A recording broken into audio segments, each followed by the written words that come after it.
I'm rethinking my entire relationship because my boyfriend genuinely believes it's worse to cheat on an abuser than to actually be one.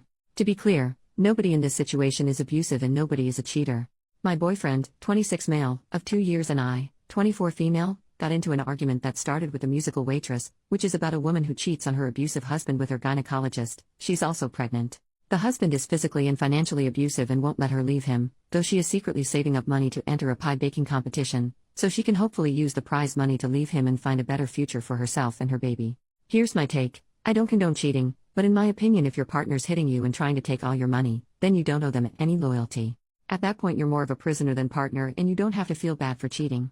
It's better if you don't, because you might be in a lot of danger if your abuser finds out, but I wouldn't shame the cheater. However, in this case, the doctor also has a wife, which the main character knows from the beginning but ignores until she meets said wife, at which point she ends the affair. So, I think she's in the wrong for sleeping with a married man, but not wrong for cheating on her husband. My boyfriend is a lot more religious than I am and says that there is never an excuse for cheating.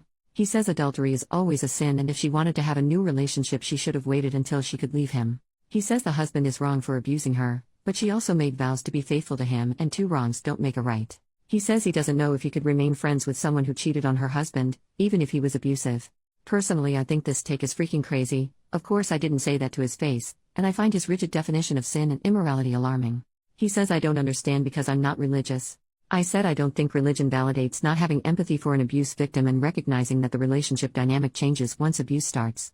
I also think the idea of cutting off a friend for cheating on her abuser is horrific. He says it shouldn't matter because neither of us plan on abusing or cheating on the other, and he doesn't want to keep going back and forth about it, but I can't stop thinking about it, and the longer I think, the more disturbing I find it. He's never been cheated on or abused, so it's not like some traumatic psychological thing. He just can't wrap his mind around cheating being okay in any circumstance. Up till now, religion has never been a reason for disagreement, and neither of us want kids, so I didn't think it would, but the whole "you don't understand because you're not religious" really got on my nerves. Both of us agree that the doctor is unequivocally wrong both for cheating and for hooking up with a vulnerable patient. He deserves to get dumped and fired and have his medical license revoked, but that's not really relevant. It feels a little ridiculous to end a relationship because of an argument that started with a fictional musical about pie, but here I am. I'm seriously considering it. Edit to clarify, I'm not trying to justify or condone actual cheating in any way. I would never encourage or support someone to cheat, no matter their circumstances. The point of disagreement is that I think the cheater being an abuse victim who can't leave is reason to have compassion for why they did it, and it's messed up to end a friendship over that. Update the next day. First off, thanks for all the replies to the original post. The reason I turned to Reddit was because he was shutting down conversation while I wasn't ready to let it go, and you guys helped me figure out why exactly it bothered me and how to organize my thoughts to better communicate them. As most of you said, the core issue wasn't really about the musical or hypothetical situation, it was about the implication of underlying principles that I didn't agree with and the inconsistency in his religious beliefs, as well as the tone of religious superiority that got to me. So, I brought it up again last night, over FaceTime. We don't live together, fortunately, and he was quite upset that I wouldn't let it go because I'm normally not argumentative like this. It's true that I usually try to find common ground or compromise, but I thought that was weird of him to say. At this point I felt pretty guilty about not letting it slide and I considered dropping it, but I'd spent too much time thinking about it to let it go, and boy am I glad I didn't. I started by asking about why this was a situation that could be dictated solely by religious doctrine, while he's fine with things like premarital love-making, abortion, homosexuality, etc. He gave evasive answers for a ridiculously long time, but eventually it all came out. He is uncomfortable with gay people and distances himself from them too. What about our gay friends? Apparently they're my friends, not our friends. I guess we've only hung out with them in larger groups. Why has he never said anything about this before, even when I excitedly told him that 2 of our female friends were engaged? Apparently he thinks he shouldn't have had to say anything, and I should have known he's not okay with people who live in sin. Also, this couple won't really be married. Huh? I go to Pride every year to support my LGBTQ+ friends. He never criticized me for doing that, so why would I think he had a problem with it? I'm a quiet person by nature, it's not like I don't give him a chance to share his opinion. At this point I start to get really suspicious. I then ask him about abortion and being okay with not wanting kids. Turns out he does want kids. He tried to convince me that I misunderstood when he said he didn't want kids, and he was just saying that he wasn't ready for kids yet but would be in the future. This is an outright lie. I've known since I was about 14 that I never want kids, and I have never wavered on that. I always bring this up within the first few dates, and I distinctly remember him saying that he was looking forward to child-free adulthood, and how much freedom dinks, double income no kids, have. This is when I start to get really upset because I know he's lying to me. Looking back now, I realize I never went back to asking him about abortion because I was so shaken by the kid's revelation. I wouldn't be surprised if he outright lied about being pro-choice as well. The conversation continued with us talking about religion in general. As I said, I'm not religious, and he's never tried to get me to go to church with him or anything. I was raised by immigrant parents who practice a minority religion, but they are not devout/they favor scientific explanations, and they raised me to be respectful of others' beliefs. I thought he understood that. In the past he's asked me about cultural and religious customs and seemed respectful and interested. Turns out he thinks their religion is not real, as opposed to his, and it's interesting to see their customs, but we can't expect them to know better because they weren't well educated.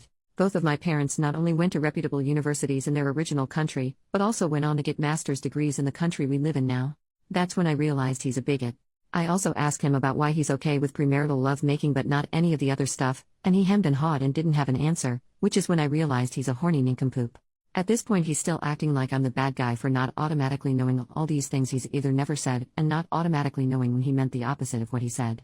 By now I know that I'm done with this relationship, but I ask him why, if religion is so important to him, he's okay with me not being religious. Long story short, he basically thought that by the time it all came out, I'd be so obsessed with him that I wouldn't dare leave him, and I would become a follower of his religion because let's be honest, he's out of my league and I won't find anyone better now that I'm getting fat. I've gone from a size 2 to a size 4 in 2 years, what the heck?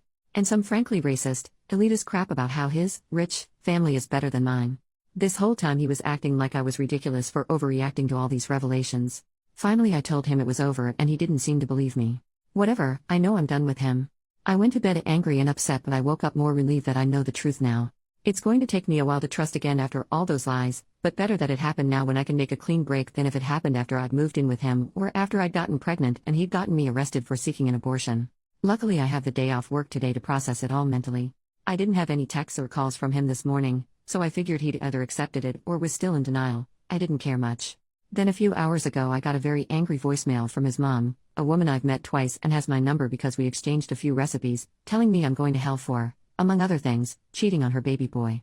That's right, this guy must be a pathological liar or something, because his response to me dumping him for being a liar was to run to mommy with a new lie about me hooking up with some fictional man from work. Forget the fact I'm not a cheater, I don't even work with any men who would fit this lie. I sent the mom a text spelling out the truth and told her I was blocking her, which I did. Since then I've been reaching out to friends to tell them my side of the story before he feeds them a bunch of lies too.